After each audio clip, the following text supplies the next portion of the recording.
Hi, I'm Emily. And I'm Paulus.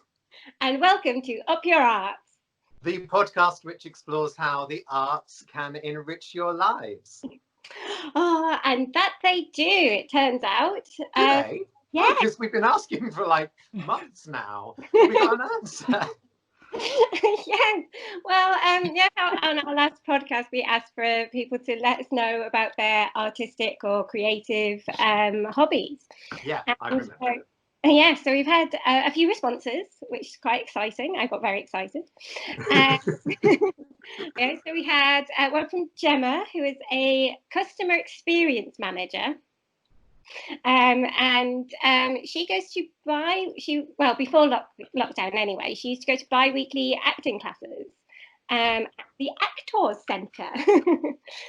The lovely Actors Centre. Lots of love to everybody there.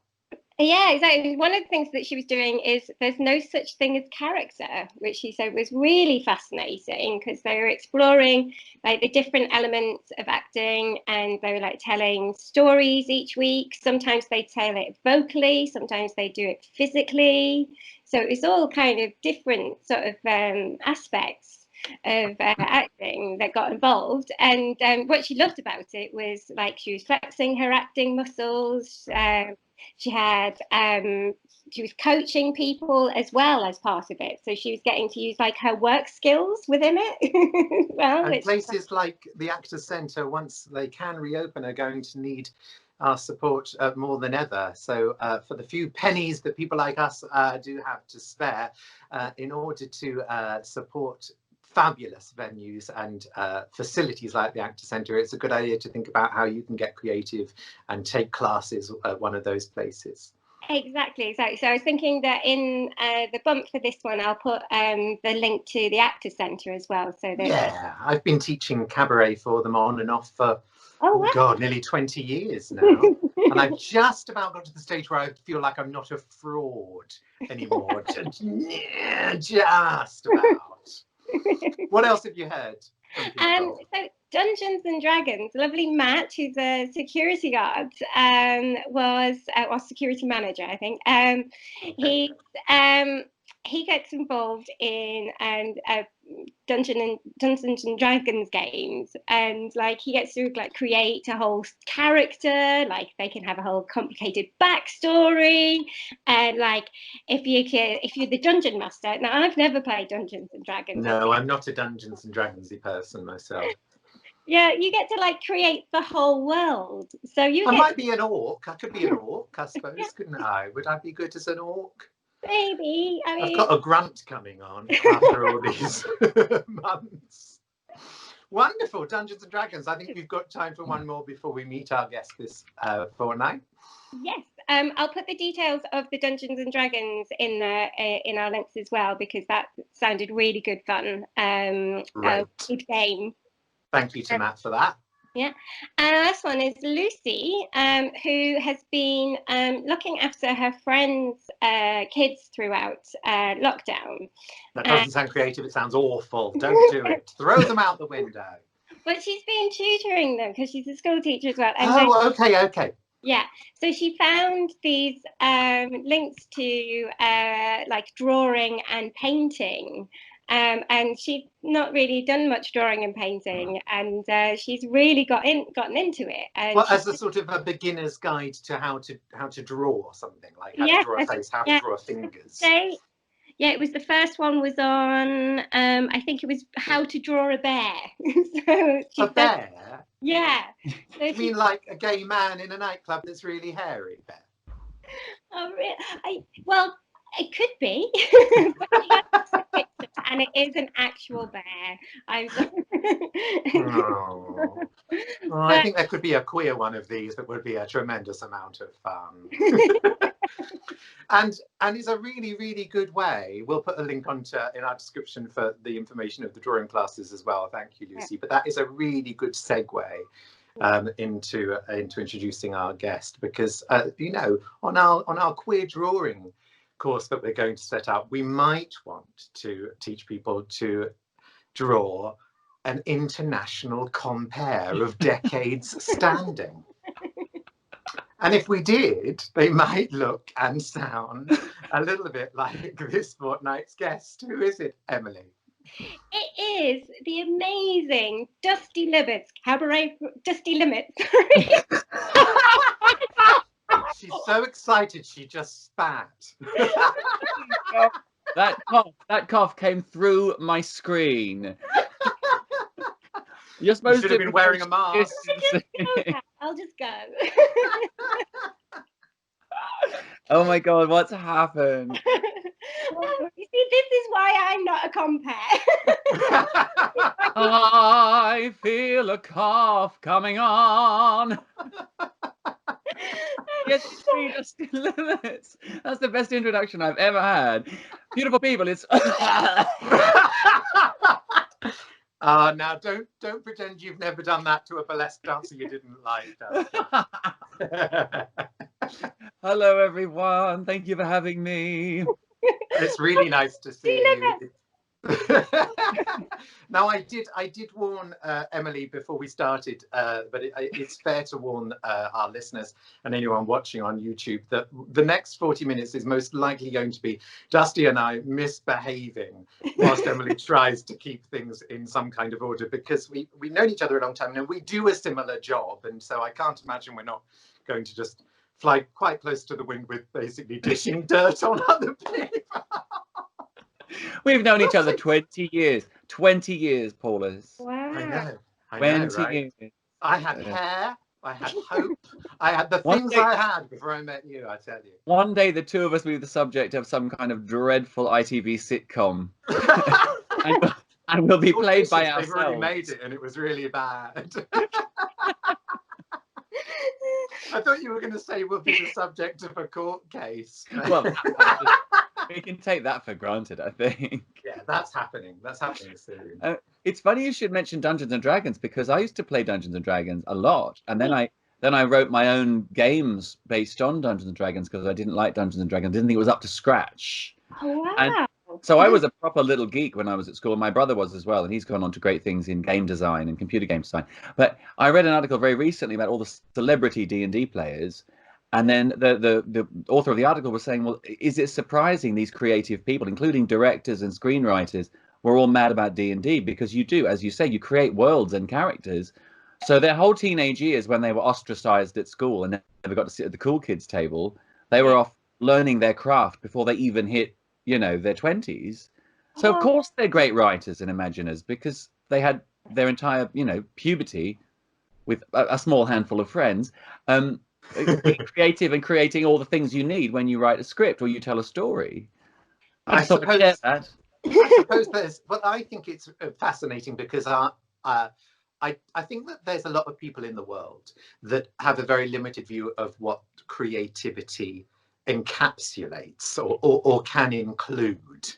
When you read The Artist's Way, she's very quick to suggest that gardening is a form of creativity. Cooking can be a very creative thing to do and should be part of your life as an artist. And I don't do things like Dungeons and Dragons and that sort of geekery, but I can quite see how there is creativity linked to that. How is that not creative? Exactly.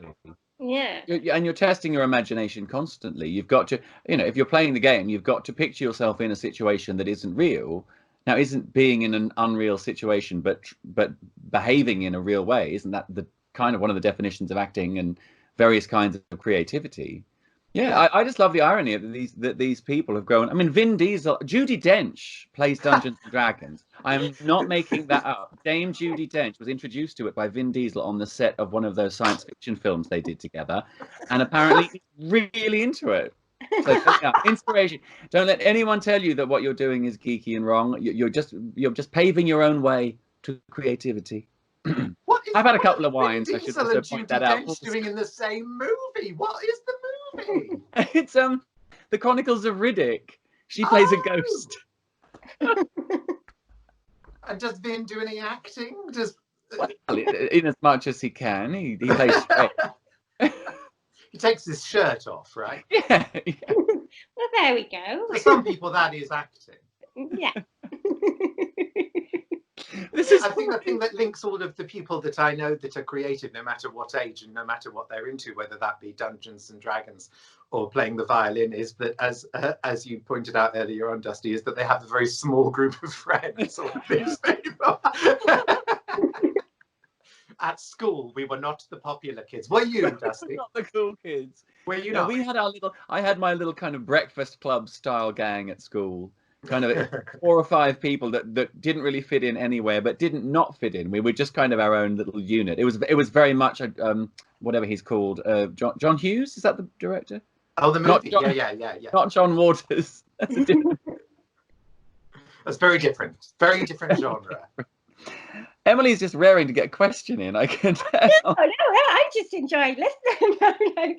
Have you got any real official questions? Because I'm just picking things up off the floor here. I've got mine on a post-it. Well, thinking about, like, I suppose, like, being young and stuff like that. So, like, when you were younger, like, what artistic hobby did you have that really kind of made you go, yes, that's what I want to do. I want to go into acting. I want to go into singing. Well, how much younger? Do you mean like in my teens or in my 20s or? Oh, I'll give you the potted version. So in my teens, I was good at all my subjects at school apart from maths. I was extremely good at them. And that's really difficult because normally you find one thing you're good at and you stick to it. But I was good at kind of everything. I'm not bragging, it's just true. I've got school results to prove it. But I loved art, and I kind of thought about being a painter, and then I thought about being a fashion designer. Just to be clear, so it's not, not a real school, right? It was Hogwarts. Okay. I was very good in potions. Well, so there's a thing where you're supposed to kind of find your vocation, and I didn't. But I thought, well, that's fine. I've got a few ideas, but I didn't have any particular interest in acting or performing. I liked it, but I wasn't, I didn't have that yearning passion some people have. And then I went on my gap year and went around Europe and kind of absorbed a lot of culture and creativity that just confused me even more. So then I did what any young confused person does when they have no sense of what their life path is. I did an English degree. And then I stumbled sideways into acting by doing some drama subjects and then becoming interested in acting. And then I auditioned for a show and got the lead, which happened to be Frankenfurter in the Rocky Horror Show. It was a student production, but it was pretty good. And then I discovered the bug and went, this is what I want to do. There's no question. And then I auditioned for drama schools, didn't get into any of them, did some rather pointless academic postgraduate work, and then came second in a karaoke competition in a gay bar in Brisbane and got a one-way ticket with the proceeds to London. And the rest is a blur. What song did you sing for the karaoke? Come second, I sang Unchained Melody and My Way. At the same time. Yeah. That was before we used the term mashup. Yeah, back then it was just incorrect. Now it's a mashup all of a sudden. It was just cacophony. Yeah, noise. That's what it was just white noise. Yeah, but then you spent the money to get to the UK. You literally did. Yeah, I won $500, and the ticket was $532. Oh, wow. I remember very precisely. I arrived on April 23rd, 1999. And about 12 months later, I went into a restaurant in Old Compton Street and met a drag queen. Which was me. Oh, wow. Now, it is fair to say, Dust, that you performed more as yourself than as characters, isn't it? Yeah. But Dusty Limits is a character. Dusty Limits is a character, but a friend, when I was starting out doing that character, kind of doing solo shows on the Battersea Barge, as we remember it so fondly, some work colleagues came, and a friend of mine from work, but back when I had a day job, and she said, well, the thing with Dusty Limits, he's just you, but more so. Like it wasn't like someone like Sarah Louise Young who creates a character like La Poule Plombé, who is definitely not her. Yeah. This is just me, but with a lot more makeup on and slightly exaggerated hand movements. I wouldn't say it was like a kind of, Al Pacino, Marlon Brando go deep into another person kind of. I mean, everyone knows the only reason I actually ended up doing cabaret is because I get to drink on the job, And you're drinking on the job right now. For Cheers. Those people listening. Are you paying me for this? No, it's very like cabaret.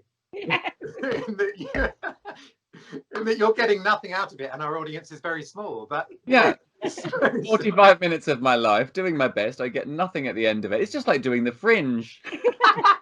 And two nuns and a whippet are tuning in. So yeah, this is Cabaret, kids. Oh, I've always wanted to meet that whippet. I know, right? We talk about the whippet so much. Does the whippet have a name? I'm so sorry. We've done it, haven't we? We have so thoroughly derailed. I'm actually just really enjoying it. My face actually aches from laughing so much. Ask an official question, Emily. Go on, ask an official question. Well, I suppose this one kind of goes out to both of you. No, we don't. No, we don't like it. We're moving on. We're talking about something. Because like you've both been around the cabaret scene since the neo cabaret scene since it began. Well, you were involved in it. It was between the two of you, is that right? Am I making? There were a few of us. It wasn't just me and Paul. As Sarah Louise was involved. There were other people. But there was there was a weird thing because when I started doing cabaret in London, and that was with Paul and Sarah Louise and people like that, I'd come to London because I wanted to be a cabaret singer. You know, I'd seen the film and decided that's what I want to do with my life. And then I assumed London would have an amazing scene, and it didn't have one. It had almost nothing. And if you said cabaret, people either thought cruise ships or drag, and I didn't do either of those things. And so it was a weird experience. There was literally more cabaret in Brisbane in 1999 than there was in London when I arrived. So it was a weird thing to go, well, do I do this? And I guess the way I can do this is just by doing it myself. And because it's so cheap to produce cabaret shows compared to other kinds of shows, that was possible. And we got lucky. I did a tutoring job in Monaco, of all places, and came back with enough money to sort of throw a bit of it at a show. You did. I think you bought a microphone and a lead, didn't you? And I found a piano player literally on the street. Yeah. Remember him? Yeah, you'll do. Get in here. We're putting on a show. Do you know cabaret? It's very like the ukulele. It's just really easy to pick up and start. That doesn't mean you're any good at it or that anybody wants to hear it, but it's very easy to sort of make happen on its very basic level, I think. And I think that's part of what makes it brilliant and wonderful, because anyone can try. Yeah. Because you can't go and do ballet unless you've trained for 10 years. You can't join a ballet company unless you've done. But anyone can get up on a stage and do a thing, and that means there's huge latitude for creativity. But the downside is it means anyone can get up and do it. and you also, like the ukulele, you just spend your entire career sort of defending the existence of cabaret and the fact that you class yourself as a cabaret performer, and what other people think about that, and sort of, I don't know, how do you feel about it, Dust? 20 plus years on, having hitched your wagon, as I have too, to the word and the genre cabaret, because it is a genre in itself, I firmly believe. Do you feel, are there times when you feel like, well, I've given it so much, I don't know if it's given me quite as much back? Or I've certainly had those dark nights of the soul where I think I could have branded, is the word, myself differently. I could have said I'm an actor or a director or just a straightforward singer. Or, like, cabaret seemed to confuse people for a long time. But when I started, I'd say I'm a cabaret singer, and people would just look at me completely blankly. And now I say I'm a cabaret singer, and people who probably have never seen the film Cabaret for a start go, oh, wow, okay. I was in for the long haul. That's how I like to sell it. And it just shows conviction and fortitude on my part, and certainly has nothing to do with the fact that I'm not qualified to do any other job. You know that thing in lockdown where you think, oh, it's lockdown, I'll update my CV. That took 4 minutes. But it's a funny one, isn't it? Because I think you're right. For the first 10 years, most of the job was educating people what the job was, and that it existed. I had a huge fight on email. I don't think it was a public forum. It might have been a public forum in the early days of public forums, clunky old ones that don't exist anymore, with the reviewer Mark Shenton. And I asked him to stop saying publicly that cabaret was dead, because it wasn't. And it was a list of places that he could come and see cabaret on a regular basis. Yeah. And, he deleted me and blocked me from all the places he could delete and block me. And he's never spoken to me since, because he didn't like the fact that I was challenging what he was regularly saying. We remember the whole the whole Gary Barlow incident where he said, "Oh, it's a bit too cabaret," and there was a whole backlash against that, but a brilliant cabaret backlash that was creative and funny and good-humored, but also making a point that was a point worth making. But then up until the lockdown started, there were so many venues. We'd lost a few venues, but there's still so many venues, so many nights, so many really extraordinary nights that are inclusive or that are kind of, intersectional, I think is the word that people use these days.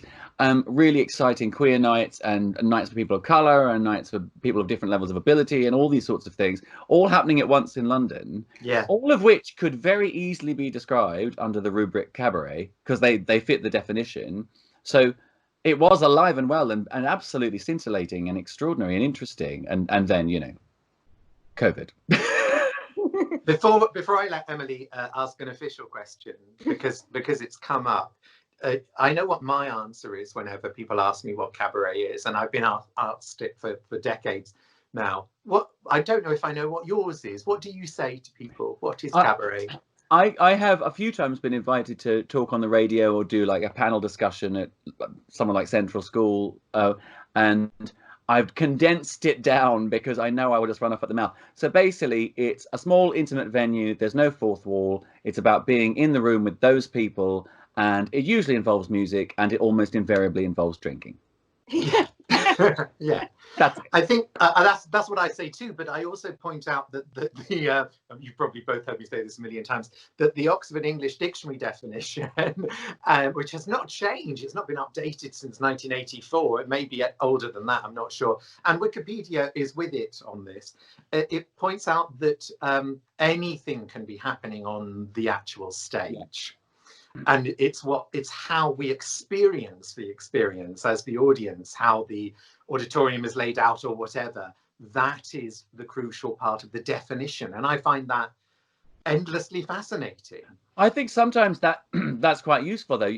We talk about cabaret seating, for example.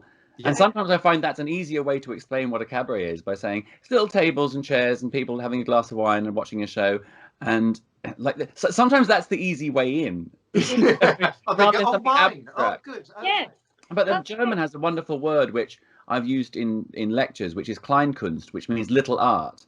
And that's as opposed to the kind of the big, grand operatic art. It's little things. They're short, they're to the point, and there's one after another, and they're on a small scale, and you can have immense flexibility. Because, yes, exactly, as you say, you can have anything on that stage. You can have a performing seal. It's still cabaret. And I think that's beautiful. I think it's a lovely way of thinking about art. I'm very much a less is more person, and I'm very much inclined towards that. Not for art generally, but for me personally, that's the kind of art I want to make, is just little bite-sized things, like hors d'oeuvre. Doing as little as possible is what I'm hearing. Basically, I'm a lazy drunk. I'm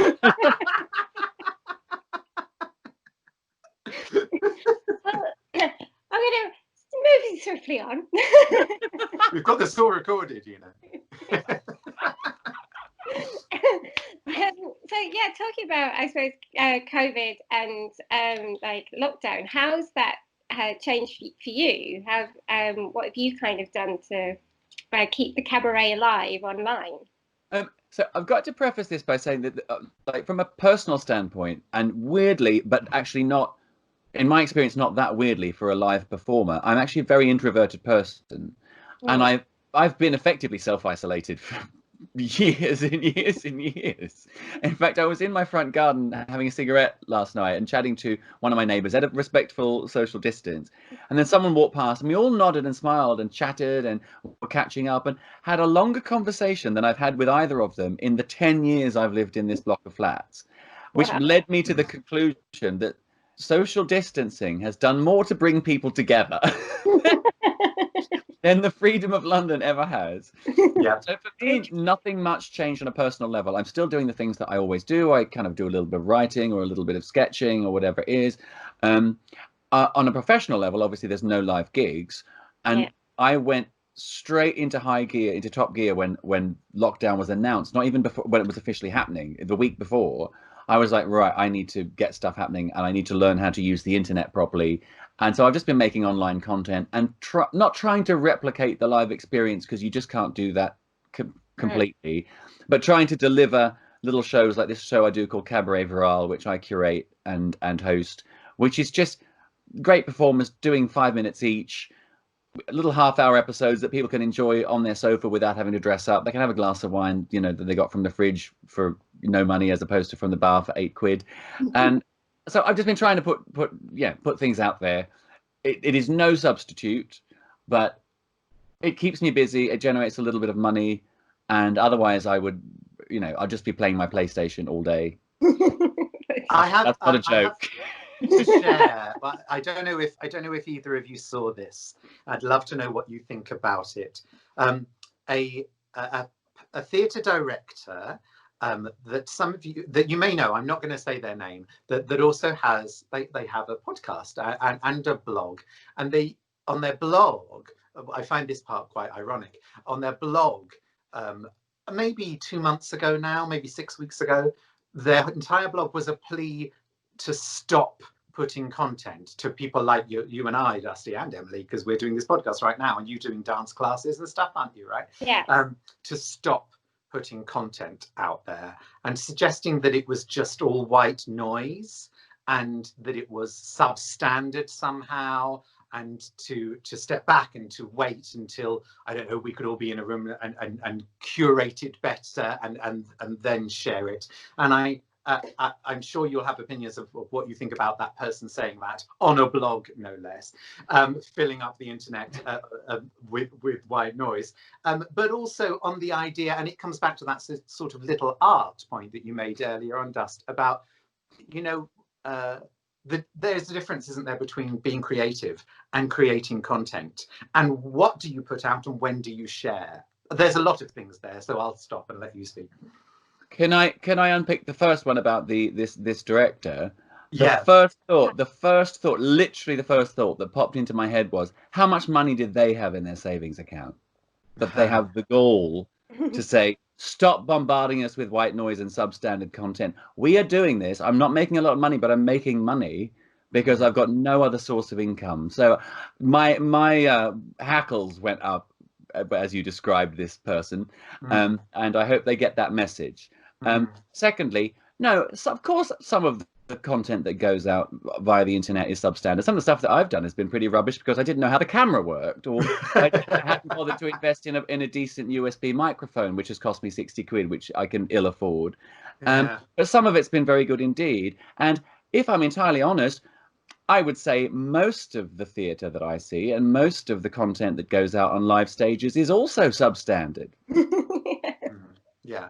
So just because people have got into a room and spent 2 or 3 months working, or even 8 weeks working on putting something together, a musical, a play, whatever it might be, a cabaret, just doesn't mean that the end result's going to be better, does it? One likes to think the more time and energy and money you put into a project, the better the end result will be. But it's also a question of expectations. People make allowances for the fact that some of the online content isn't going to be, you know, I mean, there are things going out online where they have vision mixers and sound technicians, and they have the resources to make something amazing that's indistinguishable from television.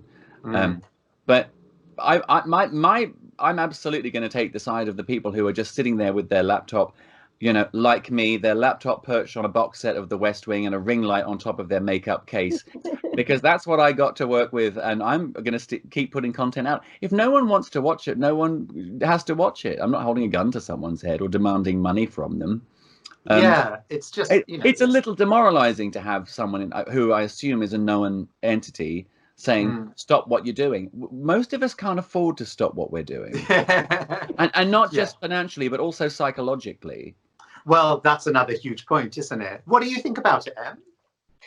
Well, yeah, I mean, who is that person to say stop putting stuff out there? And also, like, a lot of theatre as well. I mean, I've paid plenty of money to go and see a West End musical, and it was shit. You know, so there's plenty of high paying stuff that is like rubbish. And it was called Waitress. Let's just add that. Let's just say it, shall we? Sorry, that was not Emily talking. That was can't even remember the name of it. I tried to leave halfway through, but my friend wouldn't let me. It was awful. It was the one that had that Westlife song from it. Oh dear, well that's never a good start when there's a Westlife song involved. Is it Whistle Down the Wind that you're talking about? Yes, that's Oh, it. well that's Andrew Lloyd Webber for you, dear. That was awful. I mean, that was 2 hours of my life I was never going to get back. The Westlife song was 2 hours long. That's ridiculous. Well, it felt like it was. Yeah. Oh my God, it's just like, I mean, I get really angry when I go to like West End theatres and like the play is terrible. It's just like, I just hate that. It got through that many checkpoints and Right. then charging people like hundreds of pounds. Checkpoints, I love that. And it's still turd. This idea that the work that's going out is substandard, or maybe it's it might be performatively substandard, or it might be technically substandard, like everything I put out because I don't know what I'm doing. I'm 48, cut me some slack. It's not going to put people off going to see live things. They're not going to throw their hands up and go, oh my God, live performance is rubbish. If anything, it'll whet their appetite. They'll be desperate for something good on a real stage. So I just don't understand what this person's point was. And I don't have the energy all the time to read their blog. But I've got to play my PlayStation for a while. It's more white noise, you see, that blog, isn't it? It's just more white noise. When you were describing that, someone pumping out white noise into the internet, I thought, was it Dominic Cummings? Dominic White Noise Cummings. Emily, have you got an official question? Don't worry if you haven't. I mean, we'll be fine. Let's go into what I think I just kind of told you all what I'm dispassionate about in the album. Lloyd Webber. I mean, we all feel like that, darling, don't we? What are you most passionate about within the art? What I'm most passionate about? Yeah. Oh God, that's one of those really big questions, and I could give you 4 different answers depending on kind of the specific context. I'm going to give you the first one that popped into my head, and it's the lamest one of all, maybe, but it's telling truths, not necessarily in a straightforward lecturing the audience way, but it's performing, creating, and saying or singing things that I feel like have a grain of truth in them. Yeah. And I prefer to sugarcoat that by making it funny if and when I can, because I think personally that's how I absorb information much better. If you make me laugh, as opposed to sort of throwing it at me. Like, I'm not an agit-prop kind of an artist.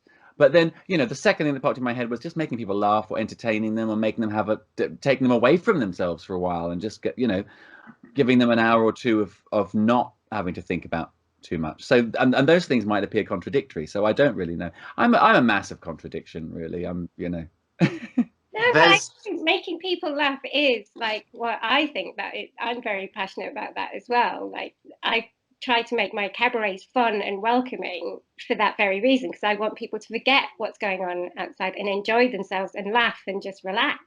Don't you think that there's a stigma sometimes from maybe other artists, maybe audiences, some audiences, that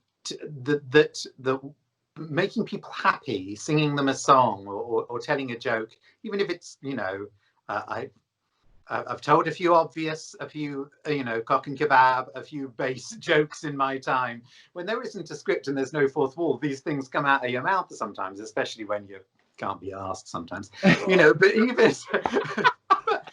don't give it all away. there is something sort of wrong or not good enough or naughty about being somebody who makes people happy, that it's substandard, as opposed to being a very dramatic artist or a performer that comes out and screams at the audience for 5 minutes and demands something without throwing a gag in there. The world needs its serious artists and its dramatists and its agit-props, and it needs its clowns and its entertainers just as much. If it was all one or the other, we'd be living in a completely decadent society. But everyone has that has that role to play. I think it's just finding what you're good at and sticking to it. I mean, for me, and again, I think this literally just occurred to me. I think it's because I am actually, believe it or not, quite a shy person, but being on a stage and entertaining people in a small room takes me outside myself in that way. So in a strange way, I'm quite passionate about that. In small doses, small measured doses of social contact, and then I can go home and lock the door. But your job as a compère, Dust, and even when you're not facilitating for others, even when it's just you and maybe your musicians, there is somebody there on stage that is able to, in fact, thriving on the way that they are having a dialogue with other human beings in a way that perhaps you don't or can't or don't want to when you are off stage. Question mark? I think that's a really good observation, and it's part of what it's what you would understand this as a host yourself, is that it's a kind of invisible skill, because you don't notice it when it's good, but you do notice it when it's bad. And what makes it good is the ability to talk to people like they're actual people in the room. And in fact, very many years ago, you might not remember, a dear friend of ours who was a brilliant singer and a brilliant actor, who went on to be in a big show on Broadway, but he used to do our shows on the Battersea Barge, and he was paralyzed with fear at the idea of having to talk to the audience, because he didn't have a script to work with. So he would just get up and he would just sing the song and do it beautifully, and then he would get off and hit the bar. And he said to me, he found it, like, he was watching what we did, and he said, I just can't even imagine having that dialogue with the people, not knowing what they're going to say back, and where to go from there. Well, there's no net, is there? There's no safety net. The script is a safety net. If you've got one, a director is a safety net. If you've got one, somebody else standing next to you on stage with a line ready to be fed. They're all safety nets. And so stand on stage on your own without a plan other than some sort of running order, and talk directly. And I don't think people get what we mean by that a lot when we talk about the art of comparing. But you go out there. I'll tell you what I'm getting at. When I work at Café de Paris, sometimes the lovely close-up magicians, sometimes it's Laura London, sometimes it's one of the others, they will come out before the show starts to the dressing room, and they'll tell me who's in the audience and like where the hen night is, and avoid those people because they're miserable and they're from Scandinavia, and they won't understand the jokes. And it's really sweet of them. I really know where that's coming from, but I often have to just forget everything they've just told me, because I want to step out on stage knowing nothing about these people, because it's not fair otherwise, I think. And my job is to turn up and expect nothing, accept everything. And there is no safety net there, and it's a tremendously, I think it's a brave thing to do. I think you do it better than anybody else that I've ever seen in the entire world. And it's partly because you're so well educated that you can talk to anybody about anything. It's amazing. But this goes back to your original question, Emily, which is, it's about adrenaline. The pennies now literally just dropped for me, which is what it comes down to, is someone who would be very happy just sitting in my flat all day, which I'm doing, but that hasn't changed my lifestyle at all. I need an adrenaline rush from time to time, and that is a roller coaster. It's a real, it's I imagine what surfers feel, or what are they called, those people who dive off tall buildings. There's a freebasers, something divers, something jumpers, cliff jumpers. I always get freebasing and freebasing is a very different thing. Base jumpers. But you're not freebasing at the moment. I'm sure freebasing gives you a similar effect. I've never tried. Yeah, I agree. And the whole, it's actually, it can be the manifestation of a shy person, and a way that they found to live, and a career that they found to make sense. People don't believe me when I say I'm shy. But I understand what you mean when you say that. So on that note, what is your creative top tip? Top tip with up your ass. So I was told in advance of this that I would have to have a creative top tip, and of course that just strikes fear into my heart, because instantly I have about 11, and they're all valid but in completely different ways. So what I'm going to say is, if you're starting out, this is advice that was given to me, and it was very, very good advice, is if you're starting out and you really want to do this, and you have to really want to do it, trust me, try everything that you can try. No, giving allowances for, you might have to hold down a day job maybe, but whatever you can do, try it all. I did many years ago, I did a physical theatre summer school for 3 weeks that changed me completely as a performer. I was the happiest I've ever been in my life. If you want to try singing, try singing. If you want to try dancing, try dancing. You don't have to be brilliant at everything, just give everything a go. And eventually you'll start to find out, especially for cabaret performers, which is I'm speaking to specifically, you'll find out where your skill set really is and what you can then focus your energy on. So when you're starting out, try everything. Eventually you'll start to say no to stuff, and that's also good. One day you will learn to go, actually, no, I'm just doing that. I'm not interested. Thank you so much, but no. And you won't make an excuse. You won't go, oh, I would love to, but unfortunately, my arm fell off. You just say, no, not doing it. So that's my first bit of advice.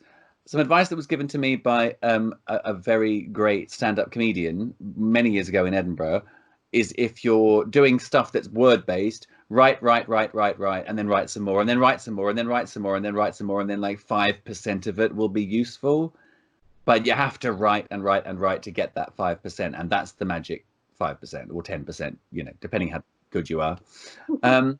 And take breaks from it, which is a thing I've never really been able to do, because I made the very rash decision to make this my sole source of income in 2006.